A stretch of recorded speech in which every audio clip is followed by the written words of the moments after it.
Cursor is a sir एक temporary memory. JavaScript से भी सर, हम्म।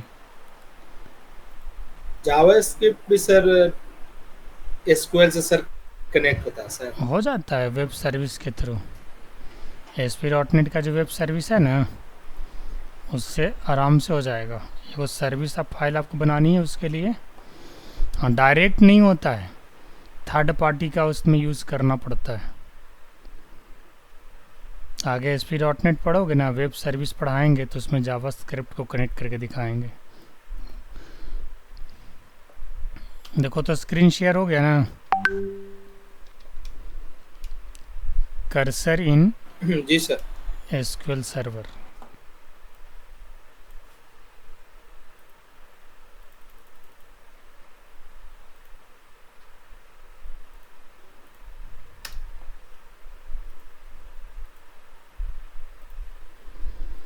पॉइंट आउट करते हैं कर्सर है क्या चीज़ के बाद समझाते हैं, तब प्रैक्टिकल करेंगे।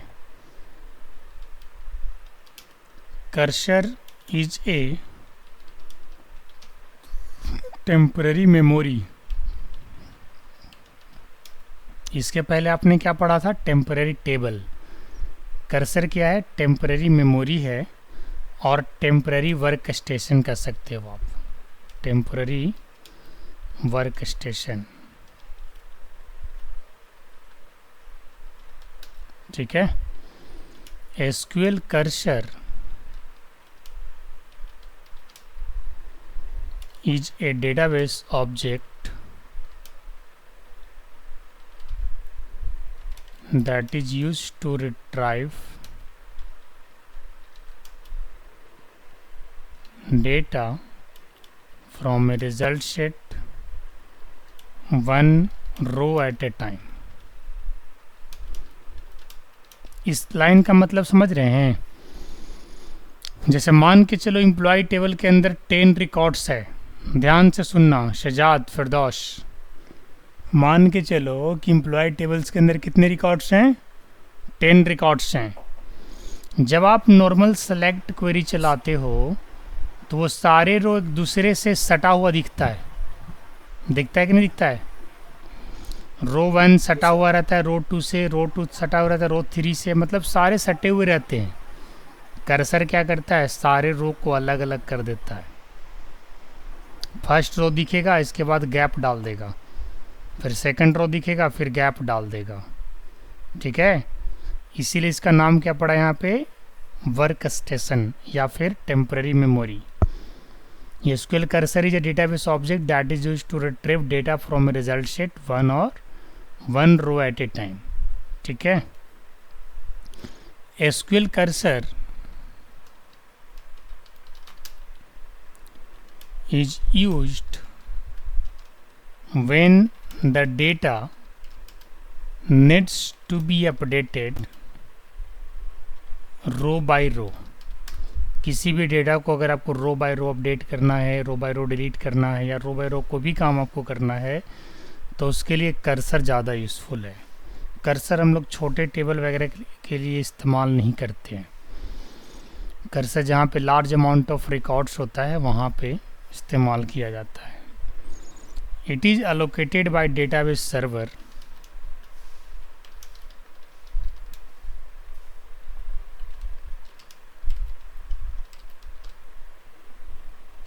at the time of performing DML operation on table by user। Cursor are used to store database tables। It allows you to process individual row returned by a query।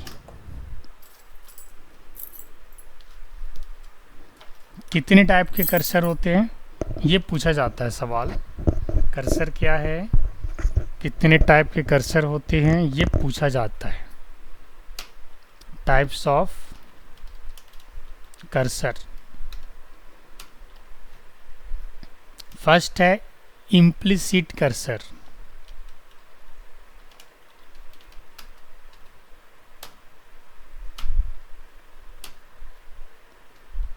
implicit cursor are also known as default cursors of SQL Server. These cursors are allocated by SQL Server when the user performs DL operation. और second क्या है? Explicit cursor.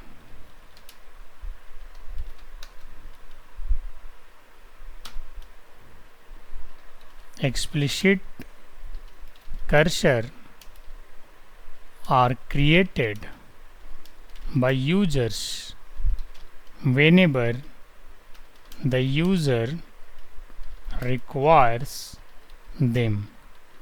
Explicit cursor are used for fetching data from table in row by row manner. अब explicit और implicit तो आप लोग समझ ही रहे हो। एक्सप्लिसिट कहने का मतलब यूज़र द्वारा बनाया गया है, और इम्प्लिसिट मतलब ऑलरेडी सर्वर ने बना कर दिया है ऑटोमेटिकली, है ना, लिखा भी हुआ है। इम्प्लिसिट कौन देता है? By default SQL server. और एक्सप्लिसिट कौन बनाता है? यूज़र बनाता है। अब यहाँ पे कुछ मेथड्स हैं कर्सर के, वो मैं लिखवा देता हूँ। फर्स्ट है नेक्स्ट, प्रायर, फर्स्ट, लास्ट। इसको नेक्स्ट लाइन में लेके चले जाते हैं।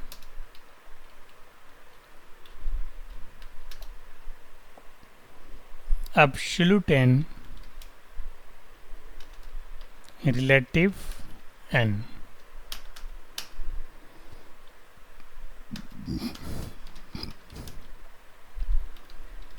The following steps are involved in a SQL Server life cycle। क्या क्या है?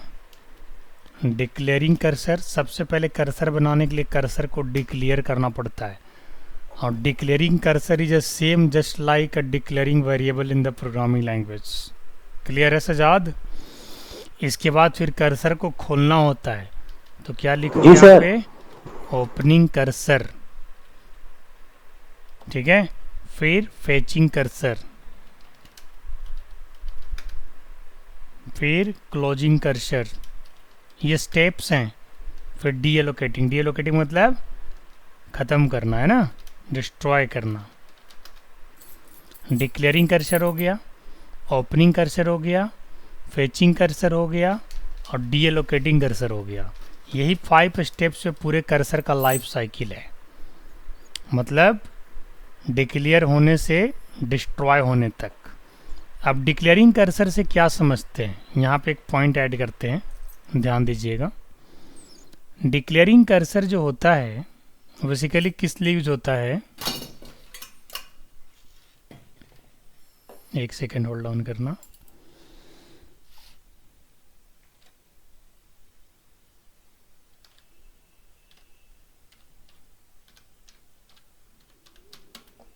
डिक्लेयरिंग कर्सर, इसका मतलब क्या है? इसके पॉइंट में लिखवा रहे हैं यहाँ पे। A cursor is declared, a cursor is declared by defining the SQL statement.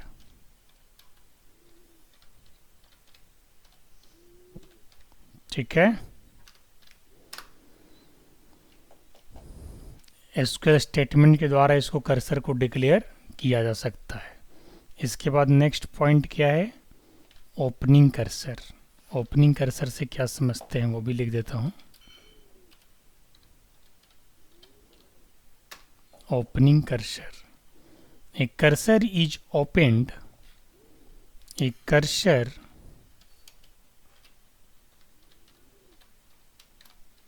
is opened, a cursor is opened for storing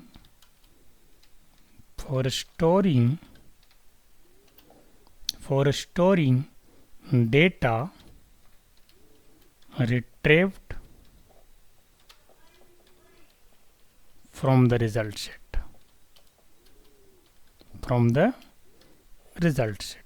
इसको विद सिंटैक्स भी आप लोग को समझाने वाले हैं। अभी जरा एक बार नोट्स मेंशन कर देते हैं। थर्ड क्या है, fetching cursor. Fetching cursor,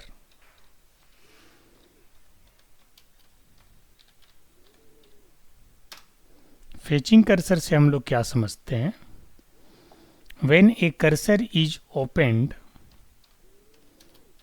when a cursor is opened, rows can be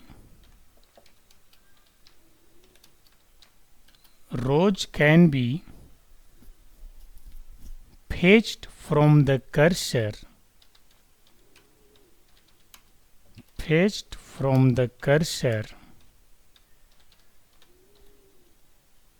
one by one,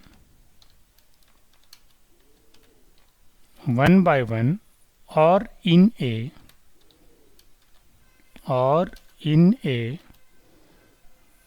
block to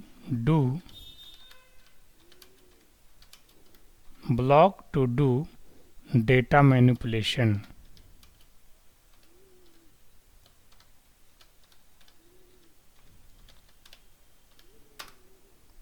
इसके बाद क्या है, क्लोजिंग कर्सर। मान के चलो कर्सर ओपन हुआ है तो क्लोज करना पड़ेगा, एसक्यूएल स्टेटमेंट बिगिन हुआ है तो एंड होगा। अब कर्सर ओपन हुआ है तो क्लोज होगा। चलिए क्लोजिंग के बारे में लिखते हैं। क्लोजिंग कर्सर,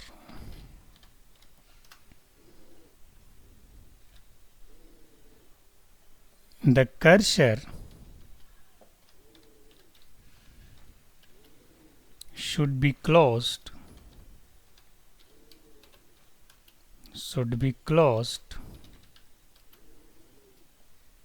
explicitly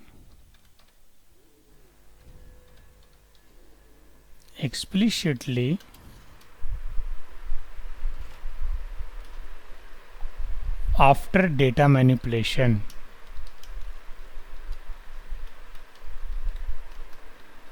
इसके बाद क्या है, डी एलोकेटिंग कर्सर मतलब डिस्ट्रॉइंग, डी एलोकेटिंग कर्सर मतलब डिस्ट्रॉइंग। कर्सर should be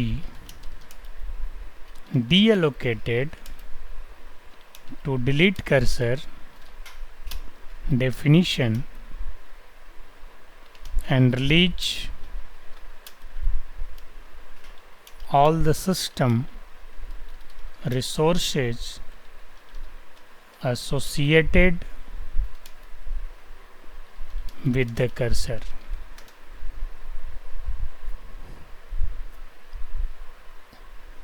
हम लोग कर्सर दो तरीके से बना सकते हैं।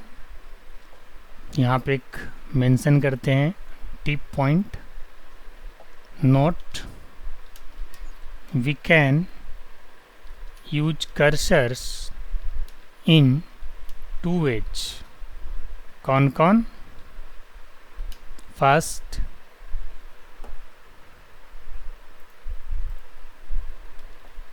with cursor variables and second without cursor variables।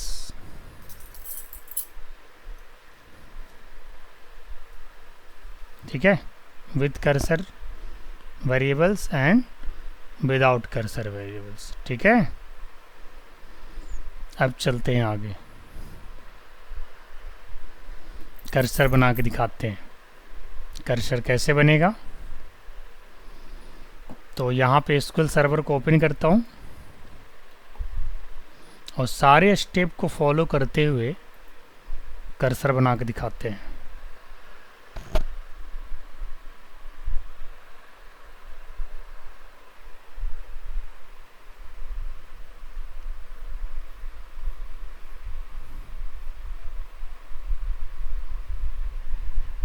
Let the open SQL server.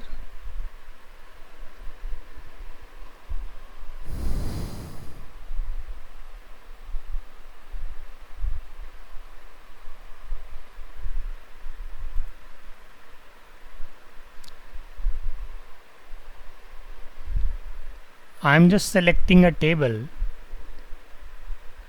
which has multiple rows. So select any of the database first. I am selecting database 1. Let's execute this. Database 1, I'm making mistake. Now this is okay, and I am selecting employee table here. Let's see employee table is available in this table database or not. Yes, it is available. Only 3 records are there. I would like to add 2 more records. Add some dummy records in employee table.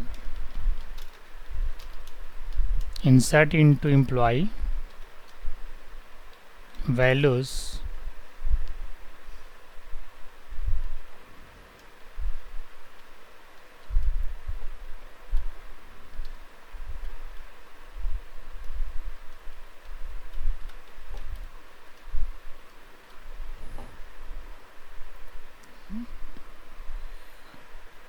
अच्छा column identity है तो no need to specify ID value. Yes, it is okay, and I'm adding one more records.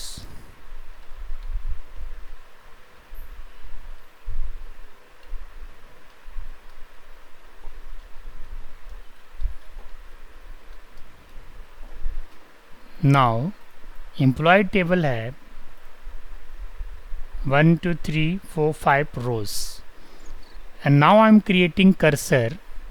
अभी अगर आप लोग देखोगे तो employ table का जो रिकॉर्ड्स हैं वो बिल्कुल सटा हुआ दिख रहा है, जैसे आप जनरल देखते आ रहे हैं शुरू से. ये देखिए फर्स्ट रो सेकंड रो से सटा हुआ है, सेकंड से थर्ड, थर्ड से फोर, फोर से फिफ्थ. जब कर्सर बनाओगे तो रिकॉर्ड्स में गैप आ जाएगा.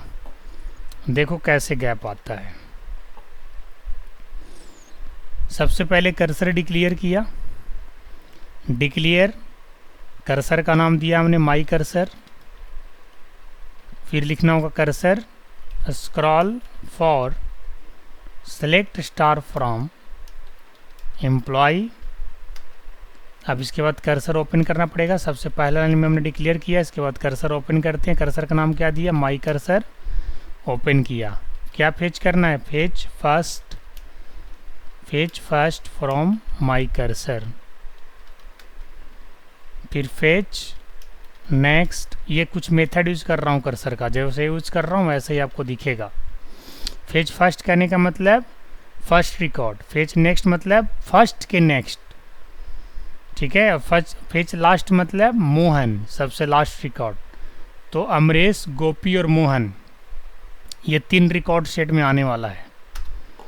Fetch next from my cursor, fetch last from my cursor, close my cursor, deallocate my cursor. अब मैं इसको चला रहा हूँ, एक बार फिर से समझा देता हूँ फिर चलाता हूँ. पहला मेथड क्या यूज किया हमने, फर्स्ट मेथड क्या करेगा, it will select the first record of the employee table. Yes और नो. नेक्स्ट का मतलब क्या है कि फर्स्ट के जस्ट नेक्स्ट. फर्स्ट के जस्ट नेक्स्ट क्या है सजाद, गोपी. और लास्ट का मतलब क्या है, मोहन का रिकॉर्ड. अब देखिए मैं यहाँ पे कर्सर चला रहा हूँ, आपको 3 रिकॉर्ड दिखेगा और तीनों रिकॉर्ड एक रो वाइज रो मैनर में अरेंज भी होगा और आपको क्लियर दिखेगा, गैप के साथ दिखेगा। ये देखिए लाइक दैट। क्या आप आसानी से रो वाइज इसको अपडेट कर सकते हैं, डिलीट कर सकते हैं। सारा रो को इसने अलग अलग कर दिया, बट 3 रो को इसलिए किया था, अमरेश को, गोपी को और सबसे लास्ट मोहन को, क्योंकि हमने कौन सा मेथड यूज किया है, फर्स्ट, नेक्स्ट और लास्ट। ऐसे मेथड तो और भी काफ़ी सारा है, प्रायर है, एब्सोल्यूट है, रिलेटिव है, आगे चल के बताएंगे कि इसका काम क्या है। ये तीनों मेथड का यूज आपने देखा। एम्प्लॉय टेबल के अंदर टोटल कितने रिकॉर्ड्स थे, 5। अभी हमने कितने सेलेक्ट किए हैं, 3।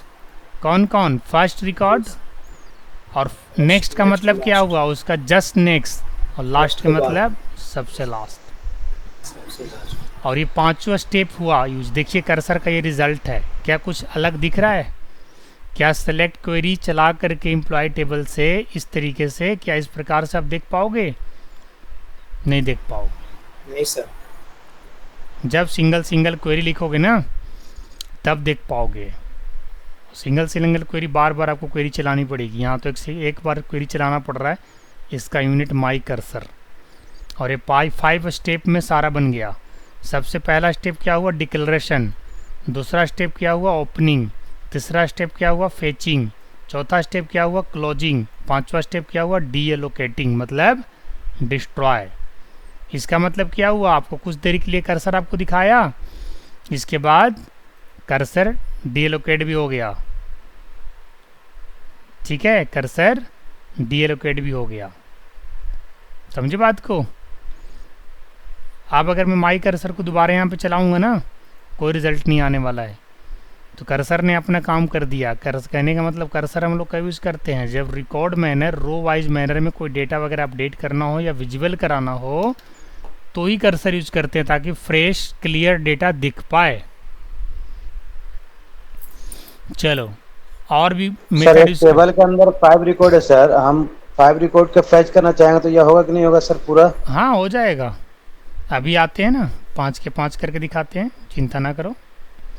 है ना मेथड 5, बताऊं कौन कौन सा? फर्स्ट है, नेक्स्ट है, लास्ट है, प्रायर है, एब्सोल्यूट है, रिलेटिव है, सारे आ जाएंगे। अभी दिखाता हूँ आपको मैं। सर ये मेथड दोबारा भी चल सकता है सर, एक ही बार चलेगा सर? मतलब सर अभी आप चला तो सर एरर आया, यहाँ पे एरर एक सबसे नीचे दिया, आप फिर इसी को अगर हम चढ़ा करके वही चीज लाना चाहते हैं, कर्सर का नाम चेंज करना पड़ेगा। सर कर्सर का नाम चेंज करना पड़ेगा, क्योंकि जो कर्सर नहीं है यहाँ पे जो है ना, जैसे मान के चलो एक्चुअली यहाँ पे हुआ क्या कि सबसे पहले कर्सर हमने चलाया और लास्ट में कर्सर डिलीट भी तो हो गया। यह इसका मतलब क्या हुआ कि जो आपने कर्सर बनाया था वो डेटाबेस से हट गया। यानी बार बार इसी लाइन को चलाओगे तो चलने में कोई आपत्ति नहीं है। क्यों? क्योंकि बार बार ये नया कर्सर बना रहा है। समझ गए फरजोस? बार बार नया कर्सर बना रहा है। डिलीट भी हो जाएगा ना सर, हाँ, उसके वजह से बार बार चल सकता है। बार बार चल सकता है। अगर डिलीट नहीं होता ना, ये डिलीट नहीं चलाते ना, तो फिर आपको नया नाम देना पड़ता। मतलब क्वेरी जो है ना, अगर कभी भी अगर इस क्वेरी को एग्जीक्यूट कराना हो ये चलेगा, सिर्फ रिजल्ट सेट को शो करेगा, बाकी फिर अपना डीलोकेट कर देगा, डिस्ट्रॉय हो जाएगा। अगर ये लाइन नहीं चलाएं, सिर्फ इतना ही चलाएं तो एक बार चलेगा, इसके बाद दोबारा चलाओगे तो कहेगा ऑलरेडी बन गया है कर्सर। ठीक है ना? चलिए आगे बढ़ें। जी सर। हाँ, ये तो हो गया। कुछ मेथड्स यूज किया हमने, फर्स्ट, नेक्स्ट एंड लास्ट। यहाँ पे लिख देता हूँ, यूजिंग फर्स्ट, नेक्स्ट। ये एक्सप्लिसिट कर्सर है, इम्प्लिसिट बनाने की तो ज़रूरत ही नहीं है। इम्प्लिसिट तो ऑलरेडी एसक्यूएल सर्वर करता ही है कि नहीं? और ये जो कर्सर बन रहे हैं विदाउट वेरिएबल्स बन रहे हैं। अभी कर्सर जो बन रहे हैं विदाउट वेरिएबल बन रहे हैं। इसके बाद वेरिएबल्स के साथ बना के दिखाएंगे। देखो मैंने क्या लिखा है, with cursor, with cursor variables and without cursor variables. So this time I am using without cursor variable. ठीक है, यहाँ पे कोई वेरिएबल बनाया हूँ? नहीं बनाया हूँ, आगे चल के बनाऊंगा। डिक्लेयर स्टेटमेंट यूज करने वाला हूँ, ध्यान देना। सर ये डिक्लेयर माय कर्सर लिखे तो वो तो वेरिएबल ही बन रहा है सर। जैसे कहने का मतलब वो Declare कर्सर यहाँ डिक्लेयर पर हुआ है, वेरिएबल अभी नहीं किए हैं। कहने का मतलब ये है कि कर्सर की रिकॉर्ड को फेच करके आप वेरिएबल में रख भी सकते हो स्टोरेज की तरह। अभी तो आपने as a result set display ने करा दिया जस्ट। अगर मान के चलो ये रिजल्ट सेट हमें किसी को देना है तो ऐसे कैसे दे पाओगे? नहीं दे पाओगे। नहीं सर, उसको वेरिएबल में दोगे तब जा वेरिएबल में करके, डालना। हाँ तब जा करके हर जगह पे यूज़ हो जाएगा। समझे नहीं समझे? देख रहे हो कितना बेहतरीन दिख रहा है इस- कर्सर का रिजल्ट। सेपरेट हो गया ना सारा रो। चलो अब आगे बढ़ते हैं। Using first, next, last, prior methods. अब इस बार कर्सर 1 बनाता हूँ। पिछले बार क्या बनाया था? My cursor. अब क्या बनाते हैं? My cursor 1। ये सिंटेक्स है, ये आपको देना पड़ेगा। इसमें से सोचोगे कि कोई सिंटेक्स हम काट दें तो फिर कर्सर नहीं चलेगा। समझे बात को?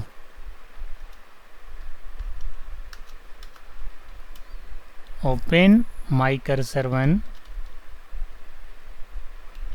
Fetch first from my cursor 1, fetch next from my cursor 2, fetch last from my cursor 1 है जी, 2 नहीं, बार बार माई कर्सर 1 लिखना पड़ेगा।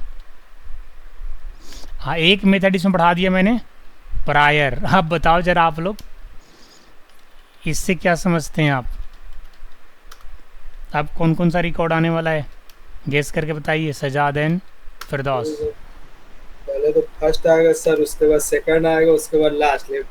प्रायर में सर लास्ट के पहले वाला, बीच, लास्ट के पहले वाला बीच वाला जो रिकॉर्ड होगा सर वो भी आएगा। लास्ट के पहले जो होगा ना, प्रायर का मतलब वही हुआ। समझ गए? लास्ट, लास्ट के जस्ट पहले। सेकंड और लास्ट भी बोल सकते हैं सर। हाँ ठीक है। अब चला के देखें एक बार। ये देखिए लास्ट के पहले क्या था? राजेश। फर्स्ट आया, नेक्स्ट आया, लास्ट आया, और लास्ट के जस्ट पहले देखो मैं आपको एम्प्लॉय का टेबल भी दिखाता हूँ साथ ही साथ, तब आपको रिजल्ट का समझ में आएगा बढ़िया से।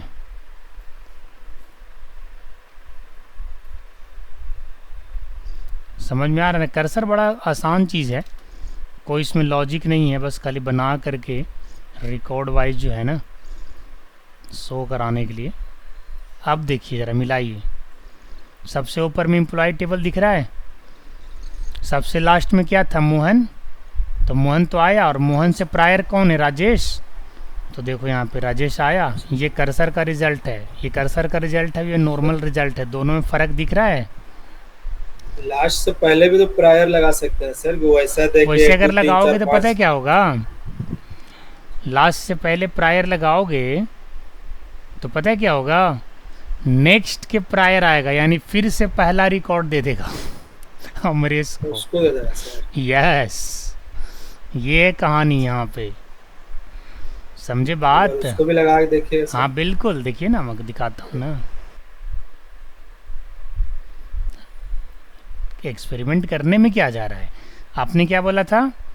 लास्ट से पहले प्रायर लगा दो सर। चलो लगा दिया। चलाएं? जी सर। देखो हमरे से दोबारा दे दिया लास्ट में, यहाँ पे दिया। लास्ट से पहले प्रायर लगाने का अर्थ समझे? नेक्स्ट के प्रायर।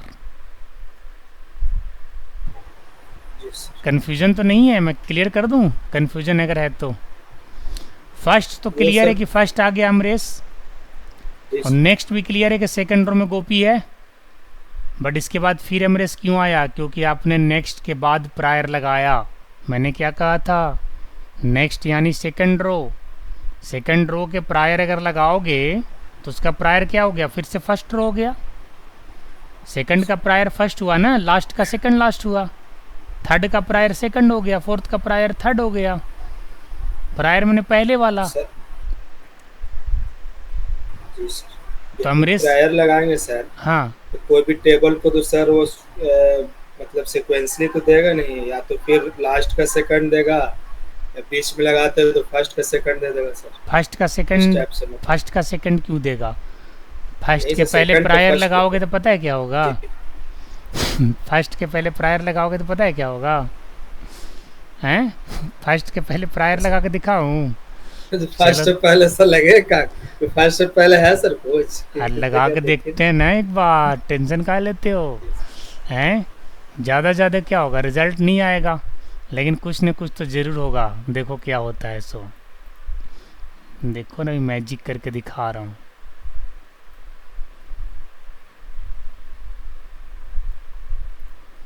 फर्स्ट के पहले लगाने से नल आया, ये भी चीज़ तेरे को माइंड में रखना था ना। मतलब रिकॉर्ड सेट फेच नहीं फर्स्ट किया के तो क्या पहले तो हुआ? रिकॉर्ड है ही नहीं सर, हाँ, इसके वजह तो से नल दे दे। ब्लैंक आ गया। हाँ, समझे ना? ये चीज़ भी जानना जरूरी था ना। हम सोच रहे सर कि अगर 5 रिकॉर्ड टेबल में है सर, 1 2 3 4 5 ये सब जैसे आना चाहिए था 12 पर, लेकिन इसको आएगा लगाने से तो आएगा लास्ट तो पहले आ गया। आएगा, रुको ना, काहे चिंता इस- करता है? अब मान के चलो यहाँ पे जिस हिसाब से आप कह रहे हो, नेक्स्ट नेक्स्ट नेक्स्ट खाली लगाते चल रहा हो ना जी, नहीं आएगा जी। तो वो आ जाएगा उससे सर। तो हाँ, तो फर्स्ट के बाद नेक्स्ट लगाएंगे, फिर नेक्स्ट लगाएंगे, फिर नेक्स्ट लगाएंगे, फिर नेक्स्ट लगाएंगे, लो आ गया 1 to 5। कौन बड़ा भारी चीज़ है? जी sir.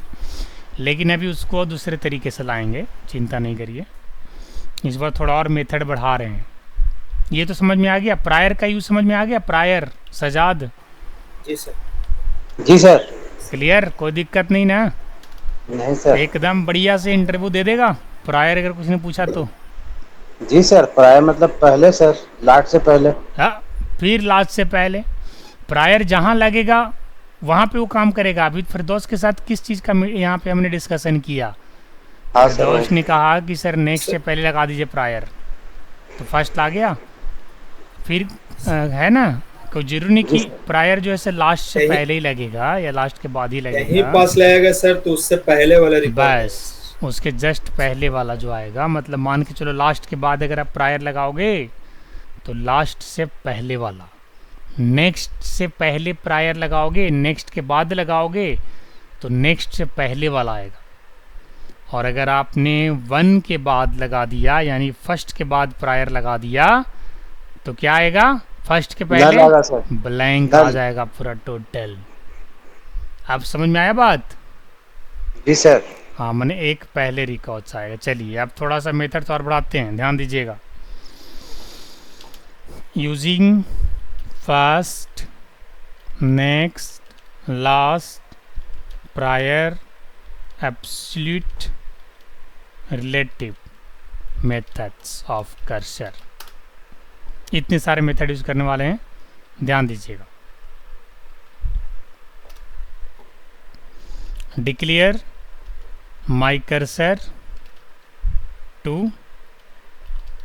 cursor scroll for select star from employee, open my cursor to fetch first from my cursor to fetch next from my cursor to fetch last from। आप लोग सोचते रहना क्या क्या आएगा, सौर हमको बताना।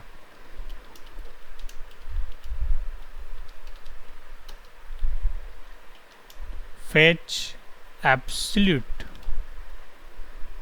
4 from my cursor to fetch relative -1 from my cursor to close my cursor 1, my cursor 2, और इसके बाद deallocate my cursor 2। ठीक है, कोई दिक्कत नहीं। अब सर, देखिए यहाँ पे क्या क्या आना चाहिए बताइए। पहले तो फर्स्ट रिकॉर्ड आएगा सर, हम्म, फिर उसके बाद नेक्स्ट रिकॉर्ड, उसके बाद last record, prayer prayer prayer वाला सर लास्ट पहले का रिकॉर्ड। हाँ, अब एब्सोल्यूट एब्सोल्यूट 4 है सर, तो कब 4 जिसका आईडी वो दे देगा सर, ये तो जो फोर्थ नया नंबर है, देख लेते हैं एक बार जरा। वेट वेट वेट, -1 हमें सिर्फ लास्ट और सेकंड लास्ट को देखना है ना। देखिए ध्यान से देखिए, एक बार एम्प्लॉय टेबल को भी ले आते हैं और समझा देते हैं कैसे ये काम कर रहा है।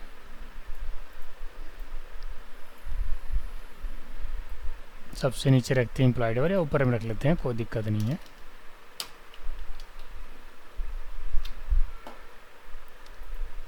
अब देखो मिलाओ,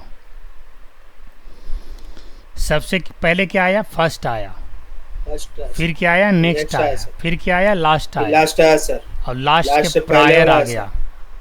जी ठीक सर। है, और फिर एब्सोल्यूट 4 का माइनस मतलब क्या हुआ, फोर्थ नंबर का रो, तो फोर्थ नंबर का रो राजेश से है, देख लो यहाँ पे 5 दे दिया सर। 5 नहीं, क्योंकि 4 आईडी है ही नहीं, मतलब 4 है आईडी लेकिन 3 नहीं ना है, तो आईडी जब 3 नहीं है तो फोर्थ पोजीशन क्या बनेगा, फिफ्थ पोजीशन बन जाएगा ना। टोटल रिकॉर्ड 5 है हमारे पास, लेकिन एक आईडी मिसिंग है हमारा, 3 सर मिसिंग 3 है। ड्रॉप किया हुआ है सर, हाँ 3 है 3 की नहीं जगह इसमें, 5 हो जाएगा सर। तो इसीलिए कह रहा हूँ ना कि हमारा जो एब्सोल्यूट 4 होगा वो कौन सा रो होगा, 1 2 3 4, राजेश वाला रो, एब्सोल्यूट 4। एब्सोल्यूट 4 सीरियल वाइज को देखो ना, एब्सोल्यूट 4 हो गया तो एब्सोल्यूट 4 देखो सेकंड लास्ट राजेश आ गया। रिलेटिव -1 का मतलब क्या हुआ कि जब एब्सोल्यूट का जो रिजल्ट आया ना उससे जस्ट -1 यानी prior, that is Raja. Yes, the last record absolute relative -1। JavaScript वाला लॉजिक है सर, एब्सोल्यूट और रिलेटिव सर। स्टैटिक अथी वाला, CSS वाला पोजीशन में आता नहीं यूज, CSS में यूज होता है एब्सोल्यूट, रिलेटिव, फिक्स, कल तो पढ़ाए हैं बच्चों को, स्टिकी, स्टैटिक, है ना। CSS में आता है सर, हाँ, उसका एब्सोल्यूट और स्टैटिक, रिलेटिव। बट यहाँ पे मेथड CSS का नहीं है, दूसरा है, यहाँ कहानी कुछ और है। एब्सोल्यूट का ये मतलब काम समझ जो में आ सही गया ना। कर रहा है सर। तब एब्सोल्यूट 4 क्या कि अगर हम 3 लिखते तो क्या रिकॉर्ड आता, राजा का आ जाता, और उसके बाद -1 रिलेटिव लिख देते तो फिर गोपी आ जाता राजा के जगह। जी सर, उसको अब समझ में आ गया, रिलेटिव में जो है उसी को आया। आया समझ अच्छे से, जी सर। कोई परेशानी सजाद, इसको ढंग से हाँ यूज़ सर। करना, जो मेथड्स बताया हूँ बहुत मज़ेदार मेथड्स है, मज़ा आ जाएगा। ये हो गया कर्सर विदाउट वेरिएबल्स। अब चलते हैं कर्सर विद वेरिएबल्स, एक बार बता देते हैं। लास्ट एग्जांपल समझा दिया ना अच्छे से। चलिए, क्रिएटिंग कर्सर विद वेरिएबल्स। यहाँ पे क्या करेंगे, कर्सर बनाएंगे। मैंने बनाया 3 नाम से। कर्सर बनाने का जो सिंटेक्स है वही रहेगा। अब यहाँ पे मैं पर्टिकुलर कॉलम सेलेक्ट कर रहा हूँ, आईडी नेम फ्रॉम एम्प्लॉय। 2 हमने कॉलम सेलेक्ट किया, ध्यान दीजिएगा। Declare @empid, int @empname, worker, ठीक है। और इसके बाद 2 डिक्लेयर वेरिएबल किया क्योंकि आईडी और नेम हम इसी में स्टोर कराने वाले हैं, समझ गए ना। इसके पहले हमने वेरिएबल बनाया था, नहीं बनाया था, फेच कराया था डायरेक्ट। अब वेरिएबल बना रहा हूँ, ध्यान दीजिएगा। अब इस वेरिएबल के अंदर वैल्यू हमको स्टोर कराना है, तो कैसे स्टोर कराएंगे, चलिए स्टोर कराते हैं। सबसे पहले कर्सर को खोलना पड़ेगा, तो क्या लिखना होगा, ओपन माई कर्सर 3, कर्सर का नाम। अब क्या फेच करना है, fetch first from my cursor 3 into, कहाँ पे रखना है, @empid, और कहाँ रखना है, @empname, ये जो वेरिएबल है ना, ठीक है। ये दो वेरिएबल के देखो यहाँ से रिकॉर्ड फेच हुआ कहाँ से, कर्सर से, क्योंकि कर्सर एक क्या है, एक मेमोरी है, वर्क स्टेशन है, टेबल का वर्क स्टेशन कह लो, डेटाबेस का मेमोरी, टेबल मेमोरी कह लो, वर्क स्टेशन कह लो, दोनों सही है। रिकॉर्ड्स को कहाँ से फेच किया, कर्सर से, क्योंकि कर्सर ने क्या सेलेक्ट किया, यहाँ से देखो कर्सर ने क्या सेलेक्ट किया, ID and name from the employee, all ID and all name की बात कर रहा हूँ, अभी कोई कंडीशन नहीं लगा है। First line what is doing, it is selecting the ID and name column from the employee, second declaring ID and name for storing those records, and third for opening the cursor, and the fourth for fetching the cursor records and storing it into two different variables, emp ID and name. Make sure that if your ID and name of employee belongs to integer and as well as varchar data type, the same you need to declare here like that. Same data type जैसे जिस sequence में आपका है उसी sequence बनाना पड़ेगा। चलिए next, fetch किया मैंने, अब मैं चाहता हूँ कि इसको प्रिंट कर लूँ, तो प्रिंट स्टेटमेंट एसक्यूएल में आप लोग को पता होगा, है कि नहीं बताओ? जी सर। हाँ, कास्ट भी पता होगा, कास्ट क्या करता है, कास्टिंग करता है। तो सर सबको ऐड कर मिलेगा। कास्ट कर देते हैं और इसके बाद एक स्पेस देना है, तो ये स्पेस के लिए काम में आ जाएगा। पहले आईडी आ गया, employee ID is, employee ID is, है ना, ये हो गया एम्प्लॉय आईडी इज, यहाँ पे लिख देते हैं एंड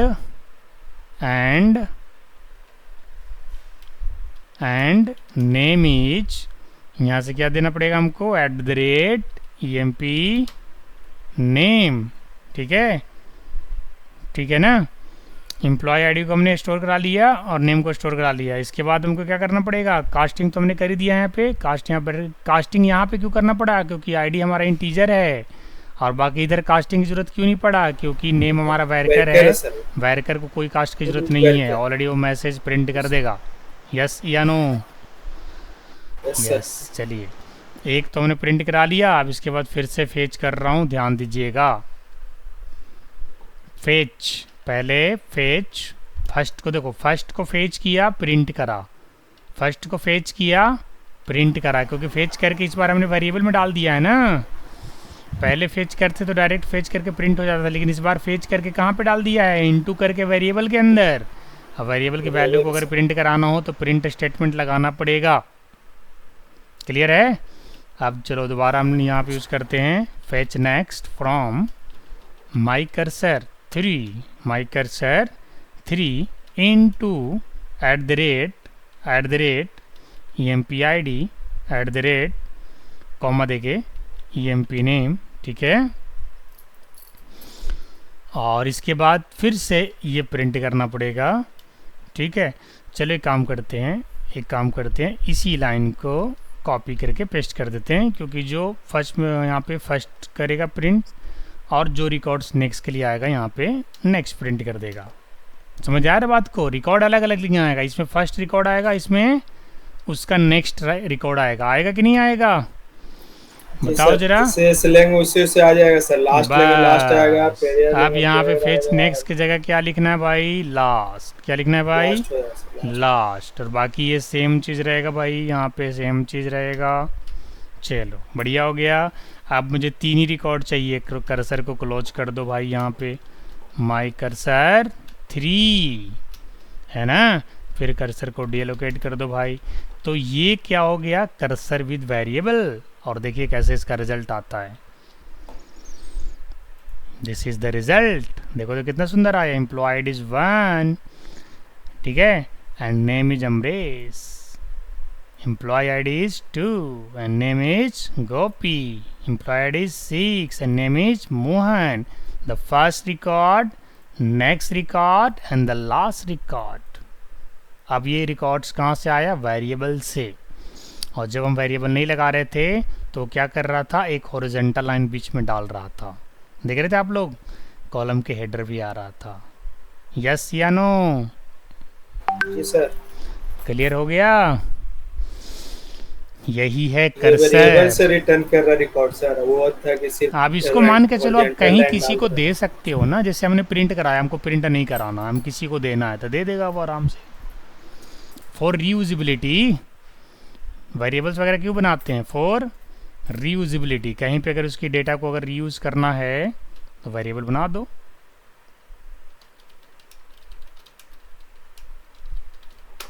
ये क्रिएटिंग कर्सर विद वेरिएबल्स हो गया।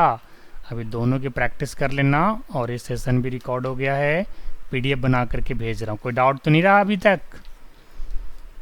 पढ़ लीजिएगा सब सही से, नहीं सर, प्रैक्टिस कर करते लीजिएगा। हैं सारे फिर मेथड्स उसके बाद। बता दिया मैंने, ये पूरा मेथड बता दिया हूँ। Next, prior, first, last, absolute and relative and, ठीक है। और एक कर्सर के सारे स्टेप्स बता दिया हूँ। कर्सर कितने टाइप से बनते हैं, एक्सप्लिसिट होते हैं और इम्प्लिसिट, और बनते कितने तरीके से? 2 तरीके से, विद कर्सर और विद वेरिएबल और विदाउट वेरिएबल, है ना। यहाँ पे लिख देता हूँ, क्रिएटिंग कर्सर विदाउट वेरिएबल, ठीक है। इम्प्लिसिट जो हम लोग को वो टेबल तो में बनाने की देता है ज़रूरत सर, ही तो नहीं है, वही वो ना सर? ऑटोमेटिक, हाँ बस वो ऑटोमेटिक वो काम कर रहा है, उसके लिए आपको कुछ टेंशन नहीं है। टेंशन आपको अपने लिए, ठीक है। चलिए, वो तो एसक्यूएल सर्वर का टेंशन, वो बन रहा अपना अंदर। सिस्टम बहुत कुछ बनाता है, सिस्टम का टेबल नहीं बनाता, सिस्टम का प्रोसीजर नहीं बना रखा है, सिस्टम का डेटाबेस नहीं बना रखा है, सब कुछ बना रखा है। इसके बावजूद भी हम लोग अपना बनाते हैं ना, है कि नहीं बताइए। चलिए, फिर आज के लिए इतना ही जी करते सर। हैं, नेक्स्ट डे फिर मिलते हैं और ट्रांजेक्शन को स्टार्ट करेंगे, ठीक है। आप लोग प्रैक्टिस कर लो, ऑल द बेस्ट।